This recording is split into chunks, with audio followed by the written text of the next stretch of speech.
Почитувани, добродојавте во неделното интервју на Inbox 7 со амбасадорката на Кралството Холандија во Македонија, господјата Марија Чурман.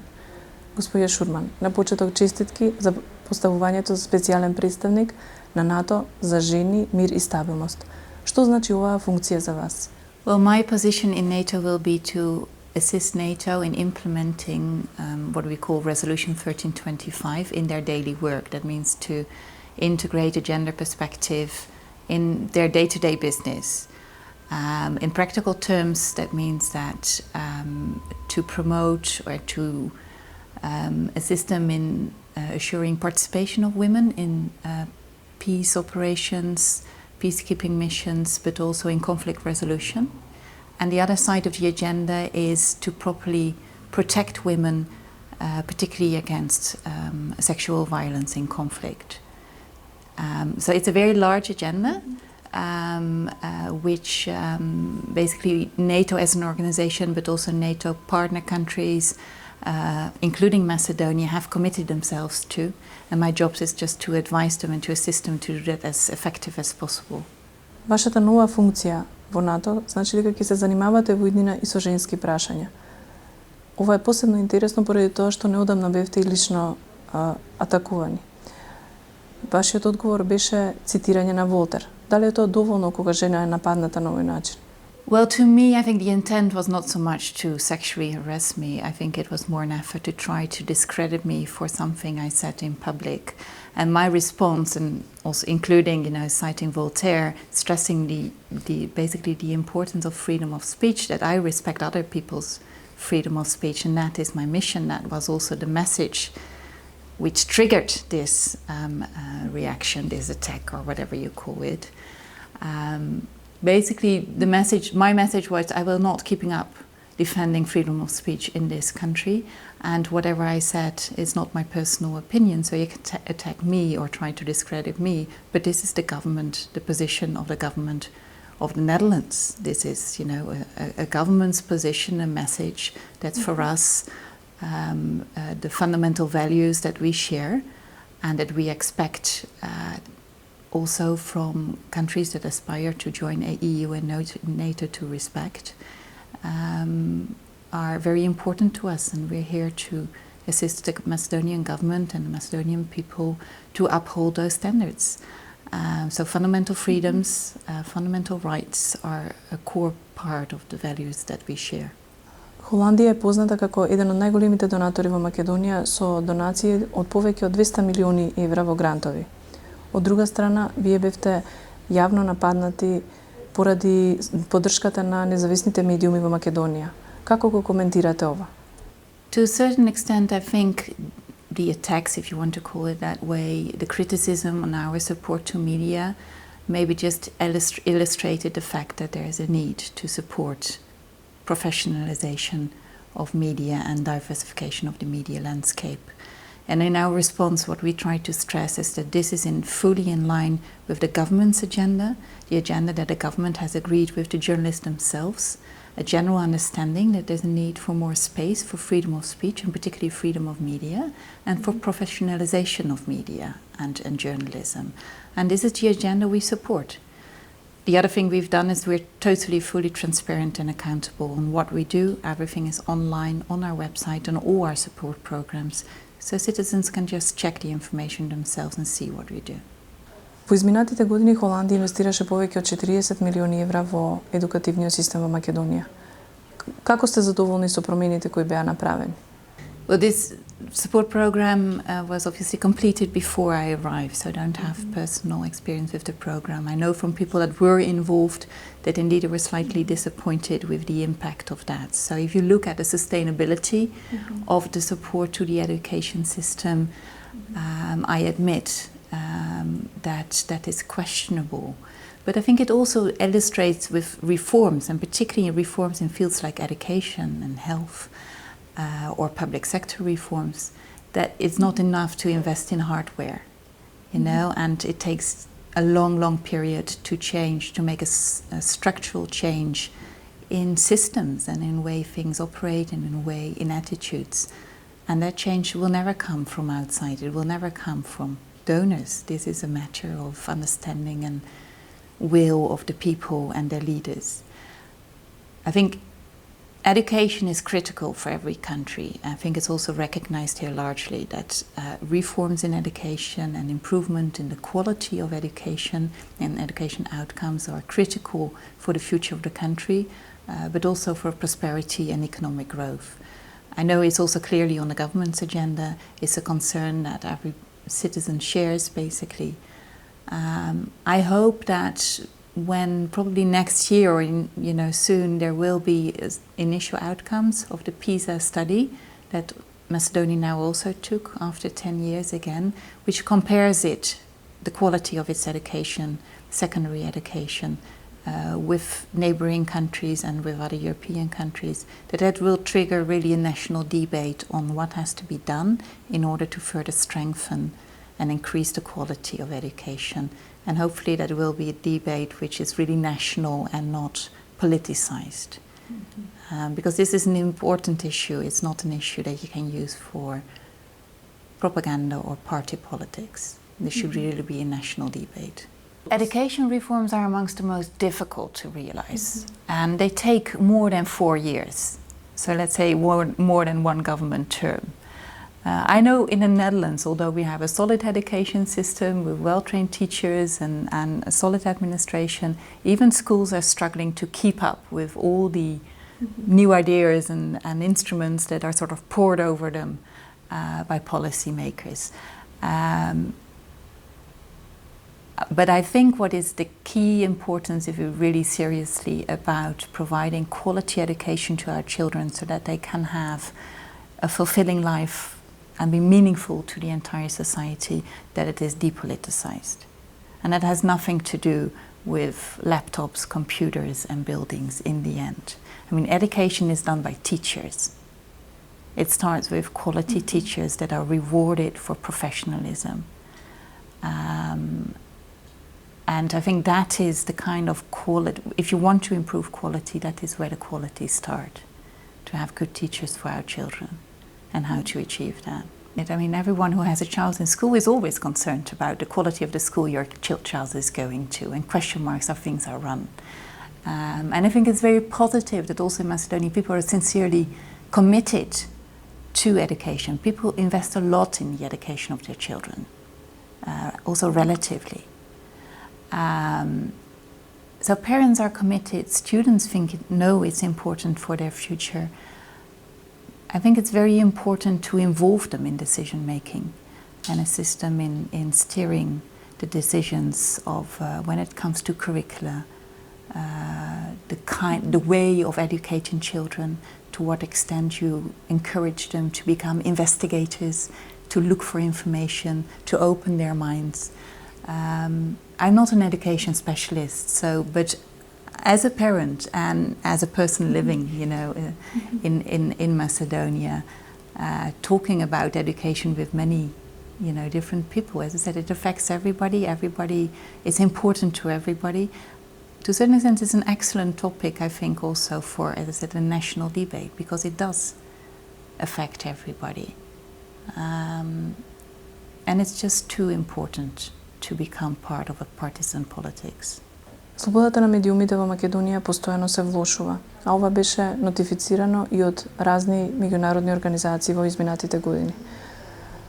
Еден од последните извештаи беше на Freedom House, кој што ја објаснија земјата како хибриден режим, сместувајќи ја на дното на скалата во регионот, поради состојбата со слободата на медиумите. Дали се согласувате со ваквите квалификации?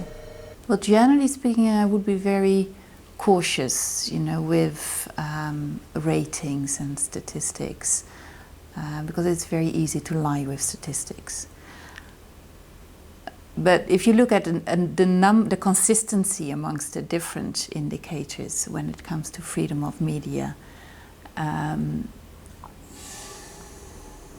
the consistency amongst them as well is a very long period in time, where we see over time, it's not a 1 year thing, we see degrading over the past years, where Macedonia now indeed, most indicators is, for a European country and a country of Western Balkans, is amongst the lowest in those ratings.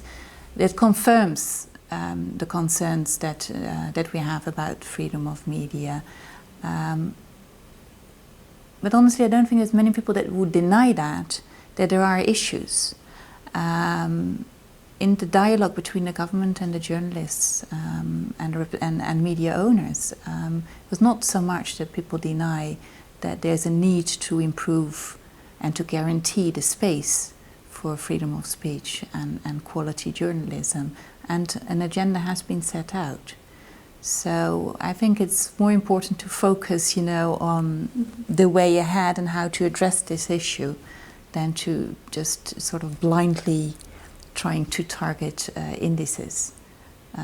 There's a general understanding that when it comes to free media, that it's critical to have free media for functioning democracy, and that there is room for improvement. So let's just make sure that we improve. I think it's not so much up to me to say what my personal opinion on this is, but as I said, the journalists with the government came to a roadmap, and all these issues are there. Government funding of media, transparency of government funding of media, both through advertisement but also through the financing of the public service, is definitely a key issue of concern that is very high on the agenda to be addressed. There's other mechanisms that may lead to self-censorship, which also have to be addressed. But as I said, the agenda is rather clear, and there was a general understanding of what needs to be done. Government advertising is one thing, which definitely is critical. Self-regulation in order to improve professional standards and to reward professional behavior is another issue that the journalists themselves are very actively working on now. I think that has to be commended. There's a commendable efforts by the journalists themselves to set their own standards and a code of ethics and a system to basically hold each other to account. So there's several initiatives in addition to, let's say, the first step, which was defamation, the decriminalization of defamation as a first step. So there's an agenda which is there, and I think it's important to restart a dialogue on that agenda and to follow that agenda. I think we all know what the issues are, we just have to address them. Неудобна делегација на Белгија, Холандија и Луксембург ја посети Македонија. Делегацијата ја изрази својата грижа за стагнацијата и назадувањето на полето на политичкиот диалог, владење на правото и основните права и слободи. На што се основаше нивната оценка? Well, it was a fact-finding mission, a collective fact-finding mission. Their conclusions that they released on the last day of their mission were based on the meetings and the conversations they had with a host of counterparts, so both government, political parties, civil society, academia, diplomats, international organizations. So it's their conclusion from many meetings that we had during those 3 days. No, they didn't come with specific recommendations. Obviously, they shared, let's say, our government's point of view, our concerns, issues that we feel that we would like to see addressed, and the government officials expressed what they were doing and explained what they were doing, etc. But in the press release, the statement that they released at the end of their mission, as you said, they clearly expressed the concerns that we feel that should be addressed. I think it's an important message that European member states did not forget about Macedonia. They deliberately chose to come and visit this country and not any of the neighboring countries, to have, first-hand information, to talk to people themselves before we, in the end, also in Brussels, we'll discuss progress report, etc., etc. But to base our assessment on what is going on and what needs to be done on our own first-hand information and impression. So from that perspective, I think it was a very useful visit, also to make sure that Macedonia stays on the agenda of the international community and particularly of the European Union. Македонија го очекува новиот извештај за напредок на Европската комисија. Минатата година Забелешките беа на полето на независноста на судството, лошата економска ситуација и невработеноста, како и влошувањето на слободата на изразување и слободата на медиумите. Какви се вашите очекувања во врска со овогодишниот извештај? I think it's important to stress, as we always say, we don't know what's in the report. The report is written by the European Commission, and also the member states don't know what's in there until the report is released in October. I think the date is 8th of October. It will first be presented to government here, and then to the public. So I don't know what is in the report. I do know that the Commission tries to be as objective as possible in basically providing a mirror or on where Macedonia stands on all the different issues of legislation and systems that need to be aligned to the European Union. So how far are you on the way to Europe in terms of institutions? And in addition, there will be an assessment by the Commission on to what extent Macedonia continues to fulfill the basic criteria for starting accession negotiations. So there's always those two components. I think that the issues of attention, they will be the same. The Commission has said, and the strategy, enlargement strategy, has refocused on fundamentals, and those fundamentals are the political and economic criteria. The fundamentals are respect for human rights, fundamental freedoms, rule of law, independent media. So for sure those issues will be emphasized in addition to the functioning of the market economy. Those are the fundamentals of the EU community, and those will be the key issues of concern, of focus, also of the new progress report. Ваша екселенцијо, како што знаете, во моментов се уште трае бојкотот на опозицијата. Каков е вашиот коментар за оваа прашање и дали мислите дека ова ќе се одрази на понатамошниот напредок на земјата? Well, I never commented on any decision, on a decision to boycott or not to boycott.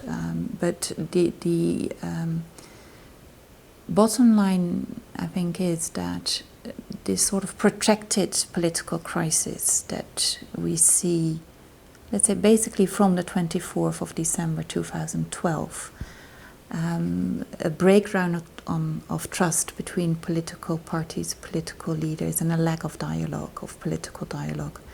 That is a reason for concern. So we continue to call on all parties, on all sides of the political spectrum, to keep the national interest in focus and not the party interest. So to put the national interest first, it basically means to engage, to try to find a solution, to engage in dialogue, and to try to restore the trust of citizens in the functioning of a parliamentary democracy. And that is an obligation on all sides. Both opposition and government. For the government to get the opposition back in parliament, and for the opposition to do justice to the people that voted for them and that they represent. Because in the end, everybody has to be represented in a representative parliament. So this is the issue, the point that we stress. We call on all people that carry a responsibility to take that responsibility and to do whatever they can to find a solution and to restore the dialogue and to restore the trust in a functioning parliamentary democracy. Mm-hmm. I don't want to keep a sort of worst case scenario in mind that this thing can never be solved. Honestly, I trust in the sense of responsibility and the understanding of the urgency to solve this of the political leadership in this country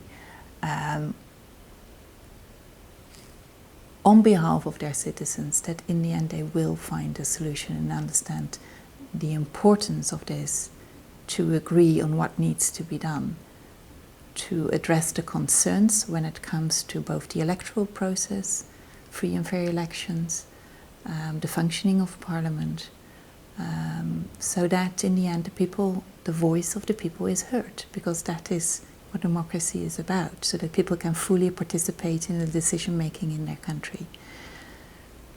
So that is basically my hope, and honestly I'm actually convinced that the understanding is there and the political will on all sides is there to bite the bitter bullet and to sit and solve the issue. Во последно време Една од најинтересните теми во јавноста е поставувањето на новите споменици во центарот на Скопје, што покрена многу други прашања околу оправданоста за поставувањето на овие споменици. Како Холандија гледа на проектот Скопје 2014 и новиот изглед на главниот град во Македонија?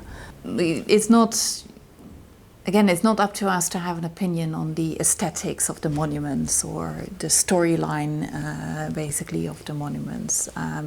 One can wonder why the project continues apparently beyond 2014, where it's controversial. There's many controversies.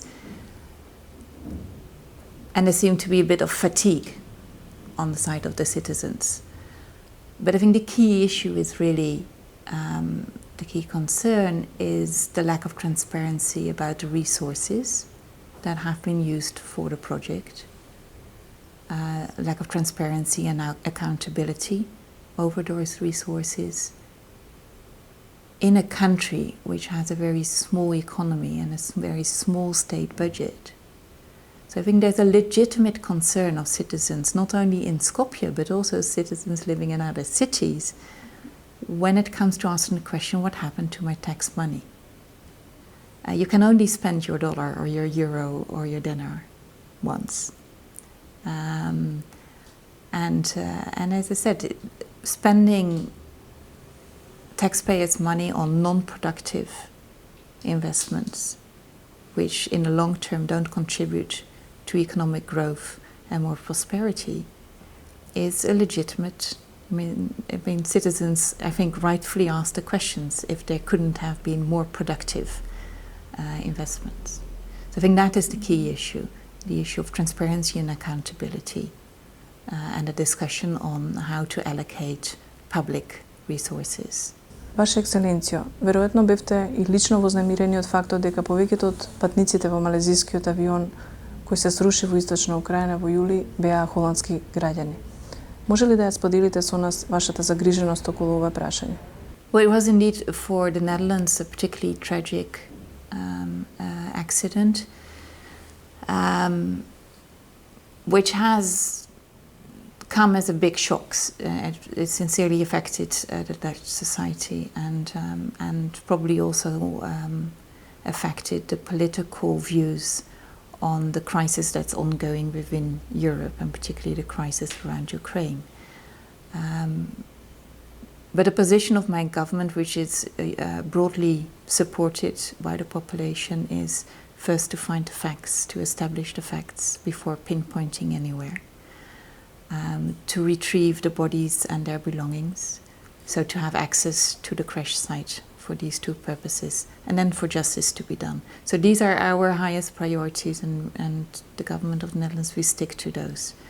An initial report was released by an investigative unit, which is not a criminal investigation, but establishing the fact. That report has been made public last year, and it will probably take another year before the final report will come out on what exactly caused this incident, and that is the first step. So far, what we encourage, we call on all parties to de-escalate and to ensure that we have safe access to the crash site, so that we can continue to retrieve the bodies of the deceased and give them back to their family members, their beloved ones, with their belongings as well. So that continues to be, I think, our priority number one. Ваша екселенцијо, ви благодарам за интервјуто и ви посакувам многу успех во понатамошната кариера. Почитувани, ова беше интервјуто со амбасадорката Марија Чурман, амбасадор на Кралството Холандија во Македонија.